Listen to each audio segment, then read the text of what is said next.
everyone. Welcome to the Hear Her Roar podcast. I'm here today with Ms. Martin. And we're going to be covering some topics about being a female at St. Mark's. First, we're just going to do an introduction. Where are you from, Miss Martin? I am originally from Southborough, Massachusetts, but I lived in Boston for 30 years and just moved back here 2 years ago. And how long have you worked at St. Mark's? This is my third year. And where were you working before? I was at the Windsor School in Boston. Okay, great. So we're going to start off talking about your experience at St. Mark's because she went to St. Mark's before working here. Mm-hmm. So how is your experience at St. Mark's different than your experience now, or just different from the experience of current students at St. Mark's, females specifically? Well, obviously, my experience is very different because I'm an adult in faculty versus being a student. I graduated in 1985 from St. Mark's, and when I entered St. Mark's, the school had only been co-ed for about 4 years, so it still felt very much like an all-boys school, and there were very few girls, at least in my class. I mean, it was still, we were still building up those numbers, so it wasn't like a 50-50 split, and it still felt very much like a boys' school, so that's definitely a difference now. It feels, like a co-ed school. And certainly the faculty, it does feel to me like there are a lot of male faculty. I haven't really even looked at the numbers, but certainly there are more female faculty than when I was here. Was there a dress code similar to the one now while you were there, or had they not quite figured out the girl dress code at this time? Yeah, there was a very strict dress code for the boys, which had already been in place, which was coat and tie. And if the boys weren't wearing a tie, they could rock a turtleneck with their blazer. For the girls, it was very genderized. It was the language was genderized. Skirts, slacks, dresses, blouses. It was that kind of thing. But this was going into the 80s, so we would argue that T-shirts with shoulder pads were fashion, even though we weren't supposed to be wearing T-shirts. But so I think we kind of pushed on the dress code a little bit, but we couldn't wear jeans. We couldn't wear sneakers. Oh, so you had to wear flats? Yes. Ooh. I actually wore pumps to chapel, which was multiple evenings per week, by the way. Oh, okay. So was St. Mark's more religiously focused when you were here, do you think? It felt like it, but it's a little vague. But yes, it did feel a little bit more. Mm-hmm. And how was it being a female at this time in this school? Being one of only a smaller amount of girls, and did you feel less represented in the community, or did you guys play sports? What was the social life like? Honestly, I felt a little invisible, but I think that was also being a girl of color. I felt a little invisible. In terms of sports, I was also new to sports. I had never played a sport before, which I know is very different now for students coming in. Third and fourth form, we actually had to play a competitive sport every season. And I think the offerings were pretty similar to what they are now. So I played field hockey, lacrosse, that sort of thing. It really wasn't a comfortable experience for me being new to it. Socially, I say this all the time to students now, there was definitely more of a mix of genders. Maybe the boys were really excited to have girls there because it was a new thing. I don't know if that novelty wore off quickly, but that seemed like there was a more mix. Yeah, rather than now how it's girls in this section, boys sit here. Very separate now. Yeah. Yes. Okay, interesting. And why did your parents choose to send you to a private school, especially one that had only just started accepting girls? Yeah, very interesting. They wanted to send my brother here, and he's 2 years older than me.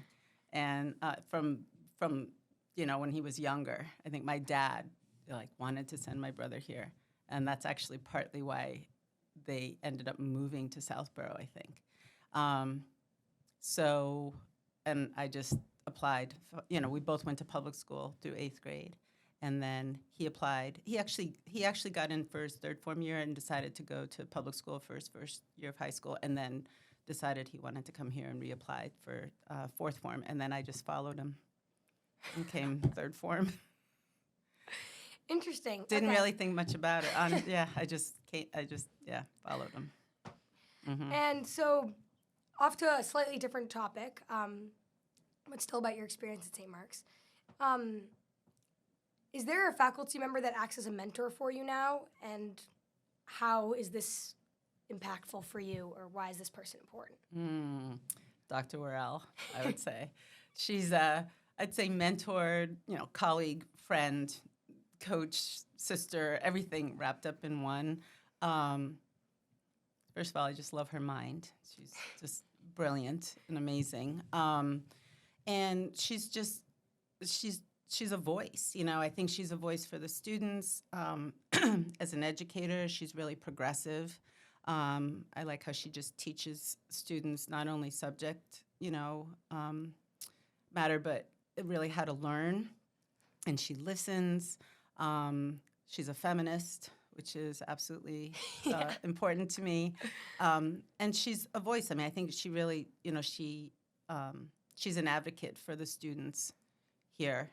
And I see that, and I really appreciate that. So I just gravitate towards people like that.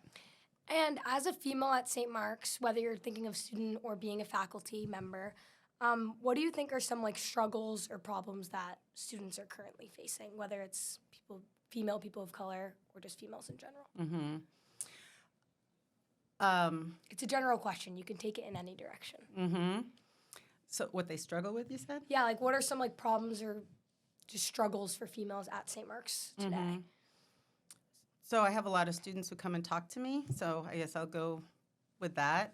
And some is, I don't like some of what I hear. So I think there's discomfort around how they are treated by some male students, comments that are made. I think there is some judgment around maybe certain, behaviors or body types or who they're hanging out with. There seems to be a fair amount of gossip at this school. Yes. That, I think can maybe have more of a negative impact on female identifying students. Anything you want to keep to yourself, everyone will somehow find out.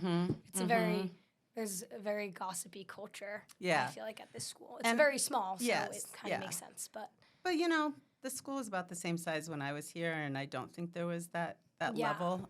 There's also there seems to be a fair amount of speculation, so there's, maybe, someone will be observed doing something, and then there's speculation about what they were doing, and then there's that gossip. spreads, and it becomes something else, something else, something else. Right. Yes, definitely. Which really saddens me. I definitely, I think there's been a lot of buzz about dress code, and in the past, I know there have been complaints from female identifying students about that when they are dress coded, which seems to be a term, that it's around body, so it feels like it's gendered. Yes.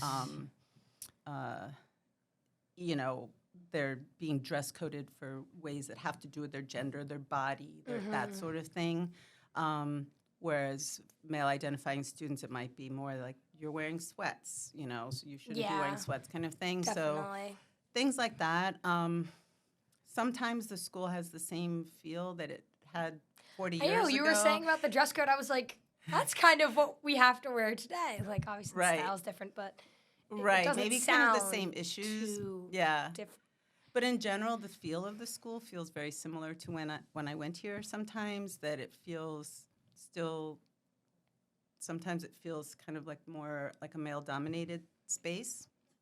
Yeah. Even though numbers-wise, I think it's pretty equal, but it still kind of has that feel sometimes to me. Yeah, definitely. And I imagine, and even from what I hear from students, I feel like that probably trickles down to the students.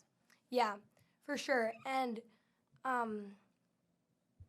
do you think that there are issues related to athletics at St. Mark's, with people all going to the boys' hockey game? How do you think we can as students kind of try to counter this and try to get more people to go to female athletic games?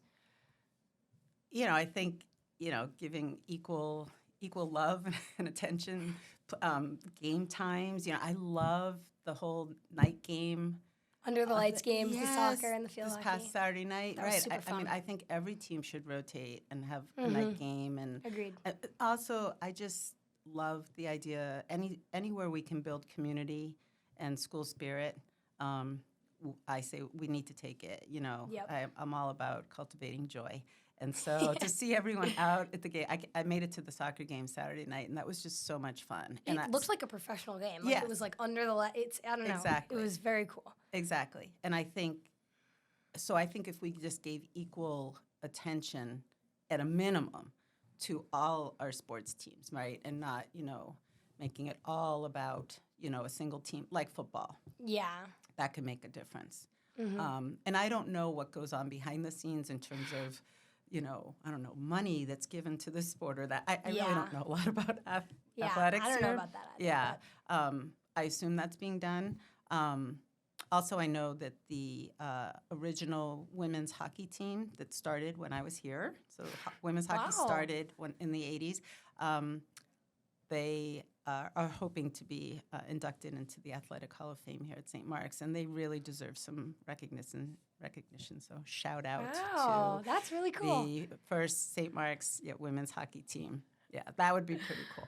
That would be. And going back to dress code, why do you think it might have taken this long for dress code to be looked into and, like, changed? Just not even, like, changing, like, oh, you guys can wear blue jeans now or anything like that, but just, like, the language in the dress code.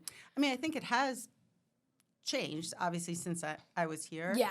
I'm not sure. I mean, I did have a chat with Mr. Warren last year about it, and The wheels began turning. Yeah, I think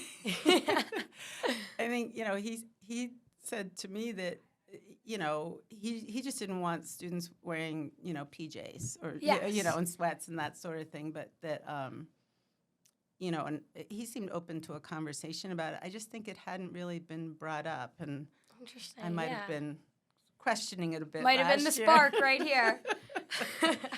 So, but it has obviously changed a lot from when I was here. I mean, it's no longer the coat and tie, and there were no jeans allowed when I was here. No, we do the color jeans thing now, Mm-hmm. which I don't know if it's technically allowed, but I think so. I mean, I think because it says no blue jeans in the student handbook, so at some point, students started wearing jeans of every color, other colors, which I think has been going on for a long time. I don't know. Hopefully blue jeans might be coming. Hoping. Might have to add some to my cart.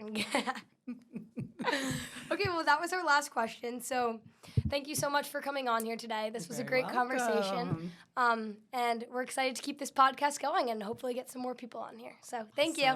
You're welcome.